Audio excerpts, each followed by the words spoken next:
여러분 안에 예수님이 계신 것은 금광석과 비교가 안 돼요. 여러분이 왜 존귀한 줄 아십니까? 다른 사람하고 비교해서 내가 뭐 잘난 것도 없고, 그렇다고 뭐 머리가 좋은 것도 아니고, 뭐 인물이 괜찮은 것도 아니고, 집안 배경이 좋은 것도 아니고, 나는 뭐 할 줄 아는 것도 아무것도 없고, 그래도 여러분이 얼마나 존귀한가? 왜 그런 줄 아십니까? 여러분 안에 계신 주님이 보배이시니까. 우리가 보배를 담은 질그릇이니까. 나는 질그릇 같아도 내 안에 계신 주님이 너무나 놀라우신 분이니까.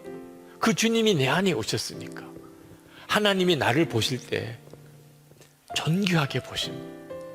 문제는 내가 그걸 믿느냐 하는 거예요. 하나님이 나를 존귀하게 보신다면 나도 나를 그렇게 믿어야 되는데, 많은 사람이 열등감과 좌절감에 빠져 있어요. 이유는 실제로 보배이신 주님을 만나지 못하니까. 예수님이 내 안에 계시다고 말만 들었지 실제로 내게는 체험이 안 되니까, 그러니까 감격이 되거나 그것 때문에 인생 전체가 바뀌어지는 역사가 안 나타나는 것입니다. 여러분, 이제는 여러분이 여러분 안에 계신 주님에 대해서 정말 초점을 맞추어 살아야 합니다. 지금까지 여러분에게 들려드린 이 말씀을 어떻게 결론 삼아야 되는 거죠? 여러분의 최대의 관심이 뭐죠? 여러분 안에 계신 주님이에요. 여러분에게 있어서 가장 놀라운 복이 뭐죠? 여러분 안에 계신 주님이에요. 그것이 여러분이 느끼기에는 너무 작다고 느껴질 수 있어요. 아유, 그냥 예수님을 주님이라고 하고 하나님을 아버지라고 부른다고 예수님이 내 안에 계시다고 좋아할 만한 거는 아니잖아요. 그런 거는 뭐 다른 사람도 다 하는데, 여러분이 스스로 작게 여기니까, 성령께서 여러분 안에 계시고 역사하시는 것을 자꾸 작게 여기니까 여러분은 더 이상 성령의 역사를 더 깊이 경험 못하는 겁니다. 여러분이 놀래면, 우와, 예수님이 주님이라고 내가 고백하는데 이게 성령께서 계신 증거구나. 내가 하나님을 아버지라고 불렀는데 이게 성령의 역사구나. 우와, 너무 놀라워. 저녁 안 먹어도 될 것 같아. 이렇게 반응하는 사람이 영적으로 엄청나게 눈이 열리는 거예요. 여러분, 여러분 안에 계신 성령님은 어떤 심정이신 줄 아십니까? 오늘 본문에 나옵니다. 5절 말씀에 너희는 하나님이 우리 속에 거하게 하신 성령이 시기하기까지 사모한다 하신 말씀을 헛된 줄로 생각하느냐? 우리 안에 거하게 하신 성령께서 어떻게 하신다고요? 시기하기까지 사모한다. 도대체 뭘 시기하기까지 사모하십니까? 내 안에 오신 성령께서 여러분의 관심이에요. 여러분의 믿음이에요.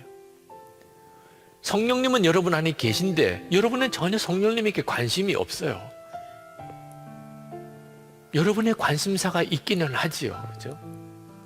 뭐 직장 문제, 또는 뭐 재정적인 문제, 건강 문제, 가정 문제, 뭐 친구 문제 많겠죠.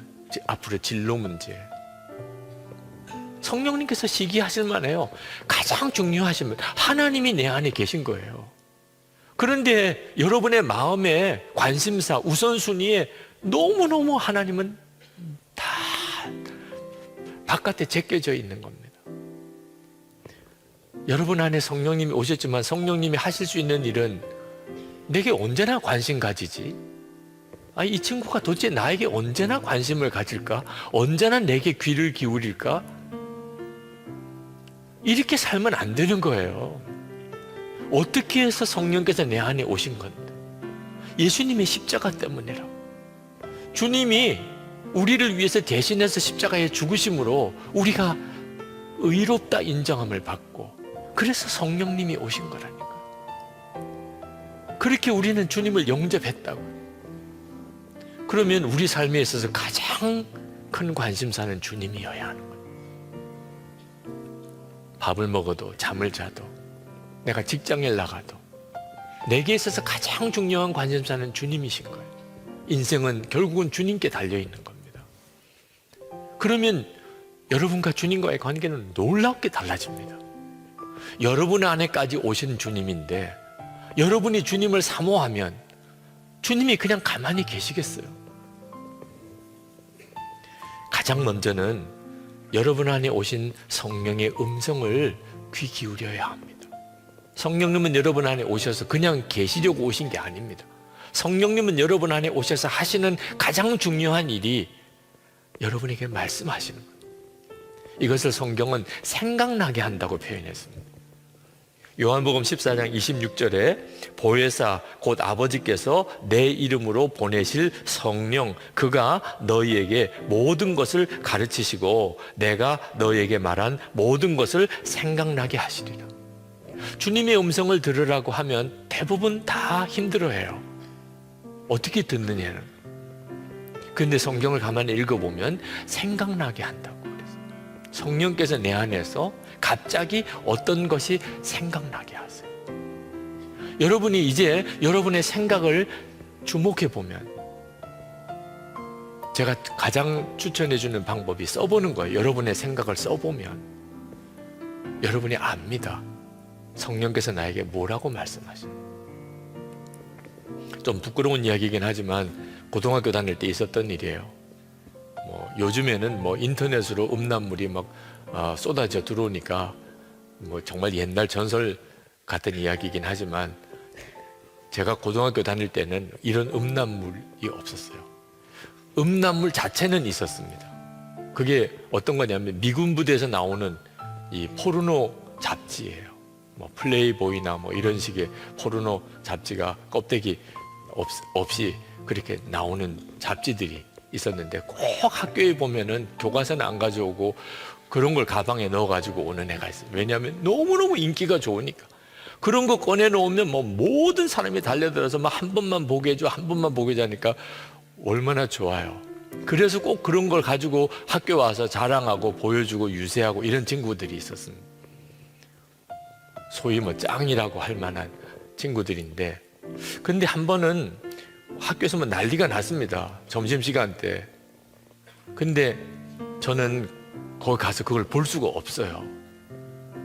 그놈의 목사 아들이라는 것 때문에. 우리 반 애들이 다 알아, 내가 목사 아들이라는 걸. 자기들도 교회 다니지만 왜 나만 그렇게 말하는지. 그 목사 아들이 가서 그런 거 보면 안 되지. 그런 생각이 들어요. 아무도 없으면 나도 막 달려갔을 것 같아. 도대체 뭐길래 저렇게 막 소리를 지르고 그러나. 근데 수학 정석을 이렇게 펼쳐놓고 뒤에서는 막 난리가 났는데 저는 이제 열심히 풀어지지도 않는 수학 문제를 이렇게 풀고 있었는데 그 잡지 가져온 애가 저를 이렇게 보고는 너무너무 마음에 안 들었던 것 같아요. 딴 애들은 다 와서 온갖 아양을 떨고 사정을 하고 보여달라고 그러고 달려들고 야단인데 나 혼자서 무슨 수학 문제 풀고 있는 걸 보고는 뒤에서 막 소리를 지르더라. 여기서 위선 떨지 마. 위선 떨지 마. 너 여기 와서 이거 보고 싶지? 위선 떨지 마. 그 말을 듣는데 제 속이 다 들킨 것 같아. 정말 그 아이 말이 맞거든. 가서 보고 싶은데. 그런데 목사 아들이라는 것 때문에 내가 지금 못 가고 여기서 풀어지지도 않는 수학 문제나 풀고 있는 것처럼 이거 진짜 위선이잖아. 너무 비참하더라고. 그래서 그 주일에 교회에서 고등부 선생님에게 상담을 했어요. 학교에서 있었던 일 이야기해주고, 그리고 제가 이렇게 위선을 떠는 겁니까? 사실 위선이라면 굳이 그러고 있을 필요가 뭐 있어요? 그죠? 그냥 솔직하게 그냥 하고 싶은 대로, 보고 싶은 대로, 그게 솔직한 거지. 그게 정직한 거잖아. 근데 선생님이 그때 저에게 물으시더라고. 너 그거 가서 보고 싶은 마음 있다고 그랬는데 보면 안 된다는 생각도 있었냐? 그러더라고. 그래서 제가 물론이죠. 보면 안 돼. 그런 생각이 있었습니다. 나는 그게 목사 아들이기 때문이라고 생각을 했었지만 하여튼 분명히 마음에 가서 그런 거 보면 안 돼. 그런 생각이 있었어요. 그랬다 그러니까 선생님이 하시는 이야기가 너 위선자 아니야. 너는 그 순간에 선택을 한 거야. 가서 보는가 안 보는가를 선택한 거예요. 너는 선택을 한 거지 절대로 위선을 떤 게 아니다. 그때 그 말씀이 저에게 정말 복음이었어요. 그렇구나. 내가 선택을 한 거지 그게 위선이 아니었구나. 내 안에 육신의 소리도 있고 주님의 소리도 있어요. 예수를 믿는 우리 안에는 성령께서 와 계세요. 성령께서 와 계시면 누구든지 성령님께서 생각나게 하시는 역사가 있어요. 이렇게 하라, 이렇게 하지 마라. 문제는 우리가 누구를 따라가느냐 하는 거예요. 누구를 따라가느냐. 성령께서는 여러분에게 반드시 말씀하세요. 여러분이 성령님에게 초점을 맞추고 주님이 내 안에 계신 것을 진짜 믿게 되고 그것을 사모하게 되면 주님을 따라가게 되기가 쉬워요. 주님의 말씀을 깨닫기도 쉽고요. 주님이 이렇게 하라고 하시는구나. 주님이 이건 하지 말라고 하시는구나. 주님이 하라고 하신다고 이렇게 느껴져요. 내 마음에 그냥 갈등이 아니고 주님이 하라고 하신다. 주님이 하지 말라고 하신다. 그때는 벌써 반응이 다릅니다. 저는 신학교 들어갔을 때 주님이 불러서 오셨다. 그 말 못했어요. 왜? 실제로 그런 적이 없었으니까. 주님이 저에게 너 목사가 되라. 그렇게 말한 적이 없어요. 아버지가 그렇게 말했지. 주님의 음성을 듣고 온 친구들도 있더라고요. 너무 부러워요. 근데 저는 주님이 불렀다고 말을 못하겠더라고요. 그 계속 제 마음속에 내가 진짜 주님이 불러서 신학교에 와서 목사가 된 건지 아버지가 목사라고 해서 목사가 된 건지 계속 갈등이었어요. 그런데 성령께서 내 안에 계시는 증거를 쭉 읽어보다가 너희 안에서 역사하시는 하나님이시니 당신의 기쁘신 뜻을 위하여 너희로 소원을 두고 행하게 하시나니 제 마음속에 정말 이 땅에 하나님의 나라가 빨리 이루어졌으면 좋겠어요. 주의 몸된 교회가 빨리 부흥되어서 수많은 사람들이 구원을 받으면 좋겠어요. 어떤 사람이 예수를 믿는 것은 너무 기쁘고 전도를 해도 예수 안 믿는 게 너무 안타까워요. 지금 내 안에 일어나는 이 생각들이 주의 역사, 주님이 역사하지 않으면 있을 수 없는 생각들이 내 속에 계속 일어나는 거예요. 와, 나는 주님이 부르셨다는 말이 무슨 특별한 사건인 줄 알았어요. 아주 막 하늘에서 무슨 할아버지 음성으로 유, 기, 성아 이렇게 듣는 건 줄 알았어요. 나에겐 그런 체험이 없었어요. 근데 그러면 주님의 음성을 못 들은 거냐? 전혀 그렇지 않았다는 거예요. 내 속에서 성령께서 생각나게 하시는 것이 얼마나 놀라운 사건인가요? 여러분이 그 점에 대해서 귀가 열려야 돼요. 그러면 성령께서 말씀을 보는 눈을 다 바꿔주기 시작합니다. 이 성경 말씀 자체가 여러분과 주님을 만나게 해주는 너무나 놀라운 도구예요. 갈라디아서 5장 19절부터 23절에 보면 마귀가 주는 생각과 성령이 주는 생각, 이거 절대로 애매한 거 아닙니다. 성경에 명확하게 나와 있어요. 마귀가 주는 생각은 이런 생각, 성령께서 주시는 생각은 이런 생각.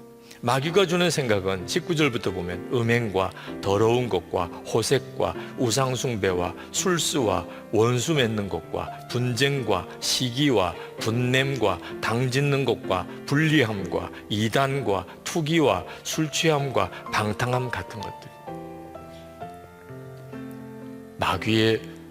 이게 마귀의 역사냐? 너무 명확하죠? 너무 명확.